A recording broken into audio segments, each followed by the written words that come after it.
మరిచిపోకుండా ఉండడానికి, జ్ఞాపకానికి రావడానికి కారణం ఎక్కడుందో మీకు చెప్తాను వినండి అన్నాడు. వెల్లిగొన నాటి నుండి ఉల్లసితంబైన దైవ యోగంబున శోభిల్లుడు మునిమతమంతయో ఉల్లంబున మరపు పుట్టదొకనాడైనన్. ఎప్పుడైనా సరే భగవద్భక్తికి సంబంధించిన విషయాలు, వేదాంత విషయాలు చదువుకున్నవి, విన్నవి ఏ కారణం చేత జ్ఞాపకం ఉంటాయంటే రెండు కారణాలు. చదువుకున్నది జ్ఞాపకం ఉండి స్ఫురణలోకి రావాలంటే గురువు యొక్క అనుగ్రహం ఉండాలి. రెండవది భగవంతుని యొక్క అనుగ్రహం ఉండాలి. ఈ రెండూ లేకపోతే ఎన్ని విన్నా ఎన్ని చదివినా జ్ఞాపకంలో ఉండవు, జారిపోతాయి. వెల్లిగొని నాట నుండి ఉల్లసితంబైన దైవ యోగంబున శోభిల్లుడు మునిమతమంతయు. నాకు నా గురువైనటువంటి నారద మహర్షి యొక్క అనుగ్రహం ఉంది, భగవంతుని యొక్క అనుగ్రహం ఉంది. ఈ రెండు ఉన్న కారణం చేత నేను విన్నది మరిచిపోలేదు కాబట్టి అనుష్ఠానంలోకి వచ్చింది. కాబట్టి మీరు కూడా భగవద్భక్తితో ప్రవర్తించడం నేర్చుకోండి అన్నాడు. ఇక్కడ ఒక అనుమానం వస్తుంది చాలామందికి. 100 దివ్య సంవత్సరములు హిరణ్యకశిపుడు తపస్సు చేశాడు కదా, మరి ప్రహ్లాదుడు లీలావతి కడుపులో ఉంటే ఇన్ని సంవత్సరములు ఎలా లీలావతి కడుపులో ఉండిపోయాడు అని. మహాపతివ్రతలైనటువంటి వారు తిరిగి తమ భర్త రావడానికి ముందు తప్ప ఆ పిల్లవాడు బయటికి వస్తే ఎక్కడ ప్రమాదం జరుగుతుందో, ఇంతకుముందు ఇంద్రుడు చంపేస్తానన్నాడని లీలావతి తన గర్భంలోనే ఉంచుకుంది. వేరు పురాణంలో చెప్పారు ఈ మాట. కాబట్టి భాగవతంలో లేదా విషయం. అమ్మ కడుపులోనే ఉండిపోయాడు. నారద మహర్షి యొక్క బోధ అంతకాలం ఆశ్రమంలో విన్నాను, అందుకే నాకు ఇంత జ్ఞానం అబ్బింది అని చెప్పాడు. చెప్పితే అక్కడ ఉన్నటువంటి రాక్షసులందరూ కూడా, పిల్లలందరూ హరినామ సంకీర్తనం మొదలుపెట్టారు. వచ్చినటువంటి గురువులు చూసి వీడు మనం చెప్పిన పాఠాలు నేర్చుకోకపోగా ఉన్న పిల్లలందరినీ పాడు చేసేస్తున్నాడని గబగబా తీసుకుని ఆ పిల్లవాడిని హిరణ్యకశిపుడి వద్దకు వెళ్ళారు. వెళ్ళి, అయ్యా, ఏదో తులసివనంలో గంజాయి మొక్క పుట్టినట్టు పుట్టాడు నీ కొడుకు అంటే, వాళ్ళ దృష్టిలో అలా రాక్షసుల వంశంలో ఇంత హరిభక్తి తత్పరుడు పుట్టడం ఏంటి, వీడు మా దగ్గర చదువు నేర్చుకోకపోగా ఉన్న పిల్లలందరి యొక్క భక్తి, ఉన్న పిల్లలకి నేను చెప్పిన పాఠాలు పాడు చేశాడు, కొత్తగా హరిభక్తి నేర్పుతున్నాడు. మహాప్రభో, ఈ పిల్లవాడికి మేము పాఠం నేర్పలేం, నువ్వేం చేసుకుంటావో నువ్వే చేసుకోమని ఆ పిల్లవాడిని ఇచ్చేసాను. వెంటనే హిరణ్యకశిపుడికి కోపం వచ్చి అన్నాడు, ఎరా నువ్వు ఎవరి బలం చూసుకుని ఇలా విర్రవీగుతున్నావురా అని అడిగాడు.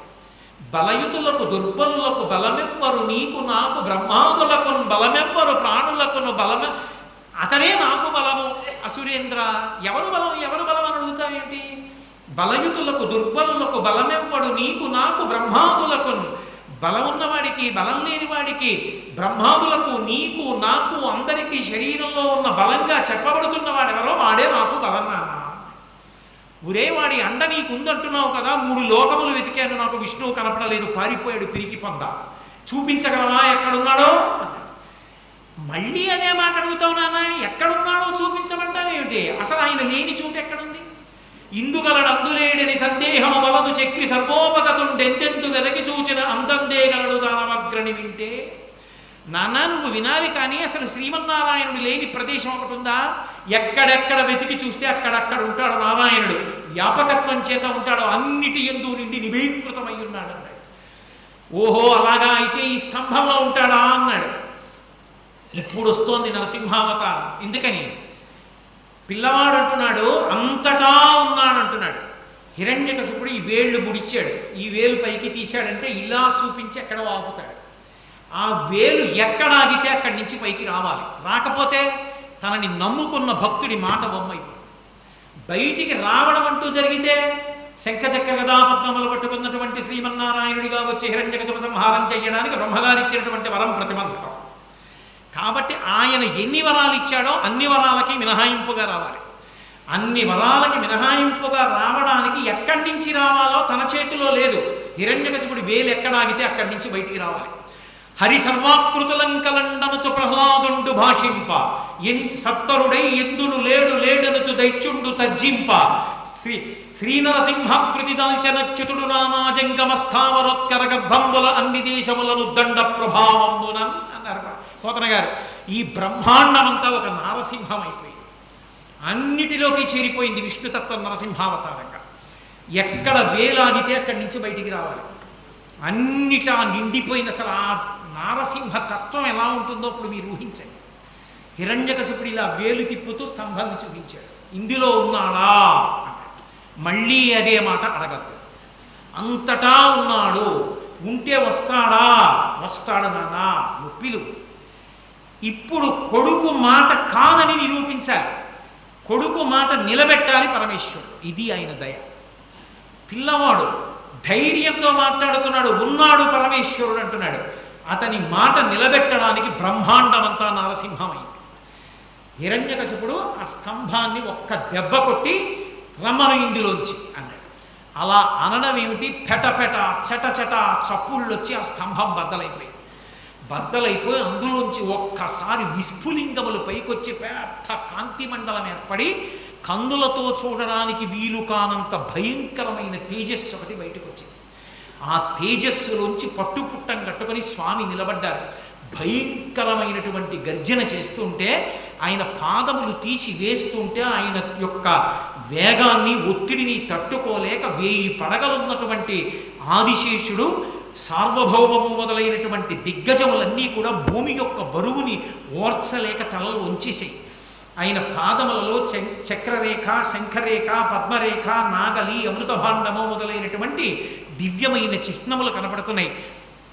బలిష్టమైనటువంటి మోకాళ్ళు, ఐరావతం యొక్క తొండం ఎలా ఉంటుందో అటువంటి బలిష్టమైనటువంటి తొడలు, సన్నటి నడుము, దానికి పెట్టుకున్నటువంటి మువ్వల వడ్డాణం, ఆ చప్పుడు చేస్తున్నటువంటి గంటలు, మెడలో వేసుకున్నటువంటి ఆహారాలు, అనంతమైనటువంటి బాహువులు, పైన నృసింహాకారం, సింహం యొక్క ముఖం, పెద్ద పెద్ద దంస్ట్రలు, చంద్రుడి కాంతి ఎలా ఉంటుందో అటువంటి కాంతి, భయంకరమైన వాటిని కూడా తెగబోయగలిగిన నాగళ్ళు ఎలా ఉంటాయో అటువంటి దంతపంతి, అదిరి పడిపోతున్నటువంటి పెదవులు, మందర పర్వతానికి ఉండేటటువంటి గుహలు ఎలా ఉంటాయో అటువంటి నాసికారంధ్రములు, పుట్టలోంచి పైకి వచ్చి కోపంతో ఊగుతున్న నాగుపాం ఎలా ఉంటుందో ఆ ఆడుతున్నటువంటి నాలుక, గురి చూసి చూస్తున్న కోటి సూర్యుల ప్రకాశంతో వెలిగిపోతున్నటువంటి కన్నులు, నిక్కబడుచుకున్నటువంటి వెంట్రుకలు, పెట్టుకున్నటువంటి పెద్ద కిరీటం, అనంతమైనటువంటి బాహువులు, అన్ని బాహువుల యందు ఆయుధములు పట్టుకుని మహానుభావుడు అడుగు తీసి అడుగు వేస్తూ వస్తూ పెద్ద గర్జన చేస్తూ తల ఇలా ఊపితే ఆ కేసరములు తగిలి దేవతలు విమానంలో వెడుతున్న వాళ్ళు భ్రంశమై విమానాల్లోంచి కింద పడిపోయి ఆ మేఘములన్నీ కొట్టబడి పర్వతములన్నీ ఘూర్నిల్లి సముద్రములన్నీ పొంగిపోయి భూమండలమంతా కలత చెంది స్వామి నరసింహావతారం వచ్చింది. ఇప్పటి వరకు విష్ణుమూర్తి ఉగ్రతత్వాన్ని పొందనటువంటి వాడు అపారమైనటువంటి కోపంతో తన యొక్క పరమభక్తుడైనటువంటి ప్రహ్లాదుణ్ణి హిరణ్యకశిపుడు నిగ్రహించాడన్న కోపాన్ని ఆపుకోలేక ఉగ్ర నరసింహావతారమై వచ్చాడని లోకమంతా భీతిల్లిపోతే 33 కోట్ల మంది దేవతలు ఆకాశంలో నిలబడి స్తోత్రం చేస్తుంటే హిరణ్యకశిపుడు ఆ వెలుతురు చూడలేక స్వామి చుట్టూ తిరిగి గదాదండంతో కొట్టడానికి ప్రయత్నిస్తుంటే దేవతలు విడిచిపెట్టకుండా సంహరించమంటే ఒక్కసారి పెద్ద గర్జన చేస్తూ గబగబా వెళ్ళి ఆ హిరణ్యకశిపుని యొక్క డొక్కల దగ్గర పట్టుకుని పైకెత్తి కలుగులోకి పారిపోతున్నటువంటి ఎలుకని నాగుపాం పట్టుకుని పడగ పైకెత్తితే ఎలా ఉంటుందో అలా డొక్కల దగ్గర పట్టుకుని పైకెత్తి గడప దగ్గరికి తీసుకొచ్చి ఇంట్లో కాదు బయట కాదు గడప మీద, పగలు కాదు రాత్రి కాదు ప్రదోషవేళ, ఏ ఇతరమైనటువంటి ప్రదేశమునందు కాకుండా పంచ పైకి తీసి తొడల మీద పెట్టుకుని, పంచ కట్టి ఉంటే దిక్కులుంటాయి, పంచ పైకి తీస్తే దిక్కులు ఉండవు. అదొక శాస్త్రం. ఇప్పుడు నేను దాని గురించి వ్యాఖ్యానం కుదరదు. పంచ పైకి తీసి తొడల మీద పెట్టుకుని ఆ ప్రాణమున్నది కాదు ప్రాణము లేనిది కాదు, జంతువు కాదు పాము కాదు, ఆయుధం కాదు వస్త్రం కాదు శస్త్రం కాదు, రాక్షసులు కాదు దేవతలు కాదు యక్షులు కాదు గంధర్వులు కాదు కిన్నెరులు కాదు కింపురుషులు కాదు నరుడు కాదు జంతువు కాదు, నరసింహమై ఆ గంగానది సుడితిరిగినట్టుగా ఉన్నటువంటి ఆ నాభి కనపడుతుండగా విశాలమైనటువంటి వక్షస్థలంతో పెద్ద పెద్ద ఆ దంతములతో దంస్ట్రలతో దగ్గరగా చూస్తుంటే ఆయన ముఖం వంక చూసి మృత్యు ఆసన్నమైందని తెలివి తప్పి తలవాల్చేసినటువంటి హిరణ్యకశిపుణ్ణి తొడల మీద వేసుకొని పెద్దగా పెరిగినటువంటి తన గోళ్ళు ఆ కడుపులోకి దింపి చీల్చి ఆ గోళ్ళని గొడ్డళ్ళుగా చేసి వక్షస్థలంలో ఉన్న ఉరప్పంజరపు ఎముకటన్నింటినీ కోసేసి పటపట విరిచి ప్రేగులు తీసి మెళ్ళో వేసుకొని ధారలుగా కారుతున్న నెత్తురు దోషిళ్లతో పట్టి తాగి కేసరములన్నీ నెత్తుటితో తడిసిపోతే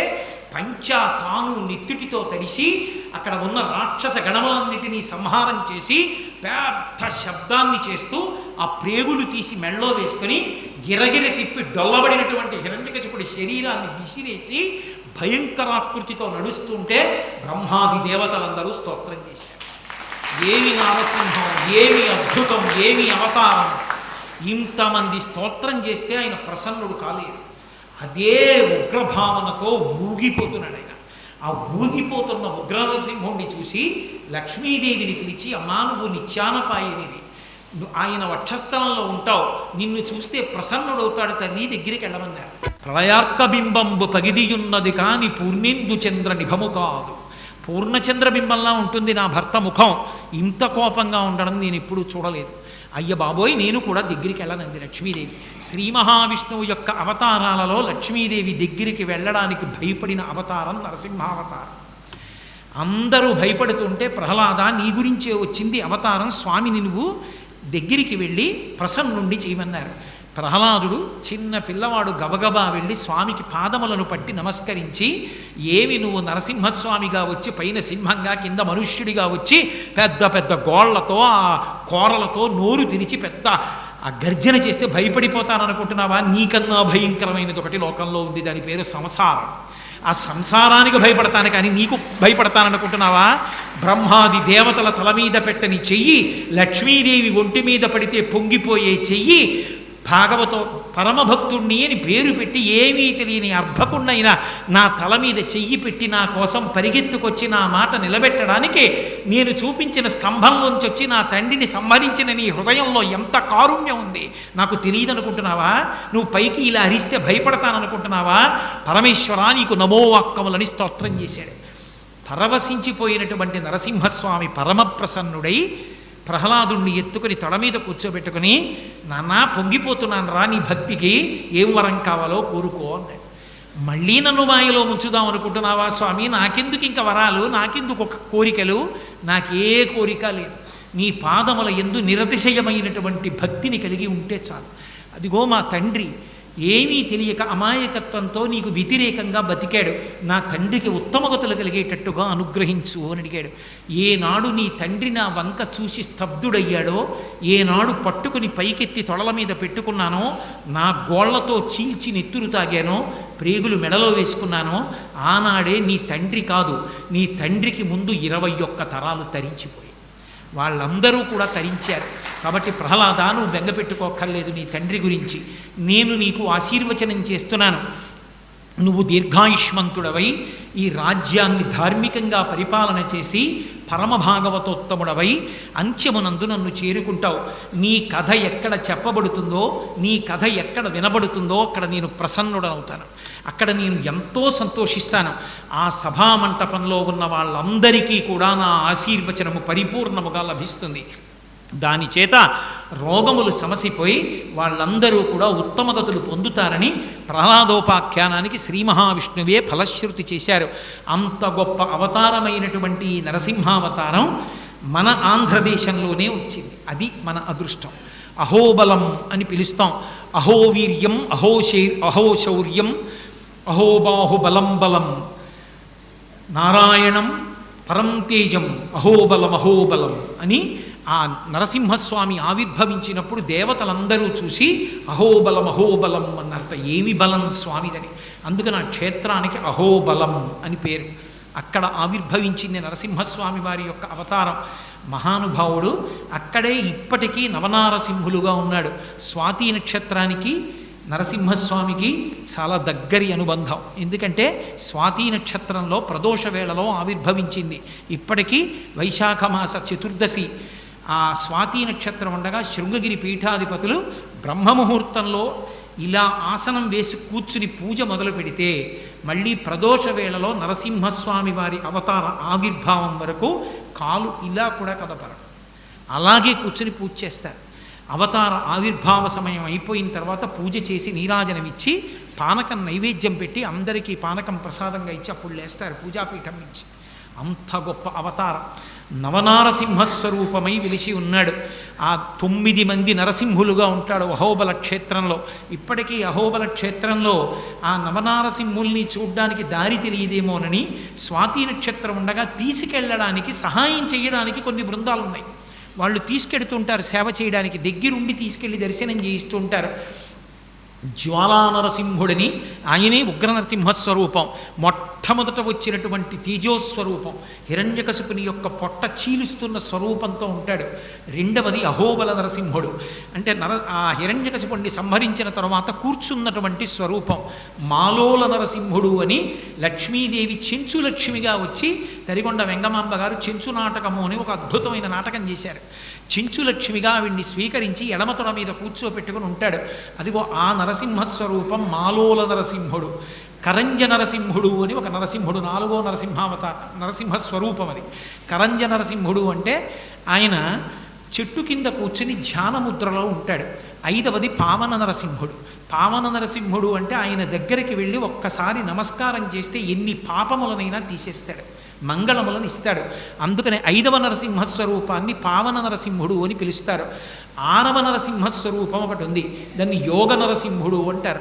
అయ్యప్ప స్వామి ఎలా కూర్చుంటారో అలా యోగపట్టం కట్టుకుని యోగముద్రలో కూర్చుంటారు. ఇప్పటికీ అక్కడికి దేవతలు కూడా వచ్చి ధ్యానం చేస్తారు అని చెప్తారు. యోగ నరసింహుడు. అలాగే 7వ నరసింహస్వరూపాన్ని ఛత్రపట నరసింహస్వరూపం అంటారు. పెద్ద రావి చెట్టు కింద వీరాసనం వేసి కూర్చుంటాడు. అక్కడికి గంధర్వులు విద్యాధరులు వచ్చి హూహూ హాహా అని చెప్పి 2 గంధర్వులు, వాళ్ళు శాప విమోచనం కోసం నరసింహస్వామి దగ్గరికి వచ్చి పాటలు పాడి నృత్యం చేశారు. ఆయన తొడ మీద చెయ్యి వేసుకుని ఇలా తాళం వేస్తూ కూర్చున్నారు. ఆ కూర్చున్నటువంటి స్వరూపాన్ని ఛత్రపట నరసింహస్వరూపం అంటారు. అక్కడికి వెళ్ళి సంగీతం పాడుతుంటారు కొంతమంది పెద్దలు. కాబట్టి ఛత్రపట నరసింహుడు. ఆ తరువాత వచ్చినటువంటి ఇంకొక నరసింహస్వరూపమే మహానుభావుడిది 7 అయిపోయిన తర్వాత 8వది భార్గవ నరసింహుడు. పరశురాముడు నరసింహస్వరూపాన్ని దర్శనం చెయ్యాలి అని చెప్పి కోరుకుంటే ఆయనని అనుగ్రహించి దర్శనమిచ్చినటువంటి నరసింహుడు. 9వ నరసింహస్వరూపం ఒకటి ఉంది. ఆ చిట్ట చివర వచ్చింది వరాహ నరసింహస్వరూపం. భూమిని తన దంస్ట్ర మీద పట్టుకుని పైకెత్తినటువంటి ఆదివరాహస్వామి పక్కన వెలిసినటువంటి నరసింహస్వరూపం. మొట్టమొదట వచ్చినటువంటి ఆ యజ్ఞవరాహావతారం పక్కన నరసింహావతారం 2 ఉంటాయి. ఆ 2 ఉన్నటువంటిది వరాహ నరసింహం. మొత్తం 9 నరసింహస్వరూపాలు అహోబల క్షేత్రంలో ఉంటాయి. అలాగే నెల్లూరు పక్కనే ఉంది. ఇప్పటికీ అక్కడ మహానుభావుడు ప్రజాపతులలో ఒకడైనటువంటి కశ్యప ప్రజాపతి 7 హోమగుండాలు పెట్టి సప్తర్షులతో హోమం చేశాడు. సప్తర్షులతో హోమం చేసినప్పుడు నరసింహస్వామి వారి ఆవిర్భావం అయినప్పుడు ఏ జ్వాల తేజస్సు మొదట వచ్చిందో ఆ తేజస్సు ఆ హోమగుండంలోంచి పైకొచ్చింది. పైకొచ్చి దూరంగా వెళ్ళి ఒక గుహలోకి చేరిపోయింది. ఆ గుహలోకి వెళ్ళి కశ్యప ప్రజాపతి చూస్తే యోగ నరసింహస్వామి కనిపించారు. యోగ నరసింహస్వామిని ఆయనే కశ్యప ప్రజాపతే మొదటి పూజ చేసి ప్రతిష్ఠ చేశారు. ఇప్పటికీ మీరు నెల్లూరు వెడితే నెల్లూరుకి చాలా దగ్గరలో 3 కొండలు ఉంటాయి. ఒక కొండని నరసింహస్వామి వారు ఉండేటటువంటి కొండ, వేరొకటి తల్పగిరి అంటారు, రంగనాయక స్వామి వారు ఉంటారు, 3వది సత్యగిరి. అక్కడ కామాక్షి తాయి అని చెప్పి ఒక మహారాజు గారి కల్లో కనపడితే అమ్మవారిని ప్రతిష్ఠ చేశారు. ఎంతమంది భక్తులో వెళ్ళి అమ్మవారిని సేవిస్తుంటారు. కశ్యప ప్రజాపతి హోమం చేసేటప్పుడు గోవిందరాజస్వామి దేవాలయాన్ని నిర్మాణం చేశాడు. ఆ గోవిందరాజస్వామి వారి దేవాలయం పక్కన పెద్ద వృక్షం ఉంటుంది. సంతానం లేనటువంటి వారు తమ కట్టుకెళ్ళిన చీర కొంగు చింపి అక్కడ ముడుపు కడతారు. కొమ్మకి కడితే ఖచ్చితంగా సంవత్సరంలో మళ్ళీ పిల్లల్ని ఎత్తుకుంటుంటారు. దాన్ని సంతాన వృక్షము అని పిలుస్తారు. అశ్వత్థామ గుహలు అని అక్కడే గుహలు ఉంటాయి. అంత ప్రఖ్యాతమైనటువంటి క్షేత్రములతో కూడుకున్నటువంటి నరసింహస్వామి వారి ఆలయం ఇప్పటికీ కూడా నెల్లూరు పక్కనే వేదగిరి అంటారు. ఆ వేదగిరి యందు వెలిసి ఉంది. అలాగే మనకి తూర్పుగోదావరి జిల్లాలో కూతవేటు దూరంలో కోరుకొండ అంటారు. కోరుకొండ అనడానికి కారణం ఏమిటంటే ధాన్యాన్ని రాశిగా పోస్తే ఎలా ఉంటుందో ఆ కొండ చూస్తే అలా ఉంటుంది. ఇప్పటికీ మధురపూడి విమానాశ్రయంలో విమానం ఎక్కడానికి ఎడుతూ తల పక్కకి తిప్పితే కనపడుతుంది కోరుకొండ. ధాన్యపు రాశి పోస్తే ఎలా ఉంటుందో అలా ఉంటుంది. పారిజాత వృక్షములు ఎక్కువగా ఉండేవి కాబట్టి పారిజాతగిరి. అక్కడికి పరాశర మహర్షి వచ్చారు కాబట్టి దానికి పరాశరగిరి. బంగారం తయారు చేసే స్పర్శవీధి అక్కడ దొరికేది కాబట్టి స్వర్ణగిరి. అక్కడ వేదముల యొక్క నాదము వినపడుతుండేది. ఎందరో దేవతలు వచ్చి భజన చేసేవారు కాబట్టి వేదగిరి.